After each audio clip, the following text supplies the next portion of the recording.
The last message. It was 3:07 a.m. when my phone vibrated, a low, subtle buzz breaking through the stillness of my room. I blinked in the dim light, squinting at the screen to see a message from an unknown number. Don't look behind you. Half awake, I tried to brush it off as some prank, but a cold shiver crept over me as I stared at the message. Against my better judgment, I replied, "Who is this?" No answer.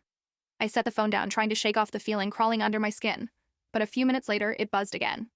I said, "Don't look behind you." This time, there was an image attached. My breath caught as I tapped to open it. It was me, lying in bed, the photo taken from an odd, high angle. A shadow lurked at the edges, something I couldn't quite make out. I typed back, "Stop this, who are you?" Then came the reply, getting closer. The message included a live video feed. I hesitated, heart pounding as I clicked. It showed me, exactly as I was lying there at that very moment. From an overhead angle, the camera watched as I lay frozen in my bed.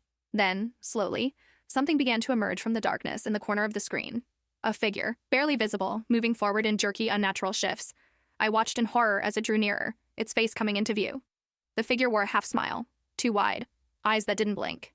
And just as it leaned close to the camera, close enough that I thought it could reach through, my phone buzzed one last time. "Don't worry, you can look now." Every instinct screamed at me not to, but something in me couldn't resist.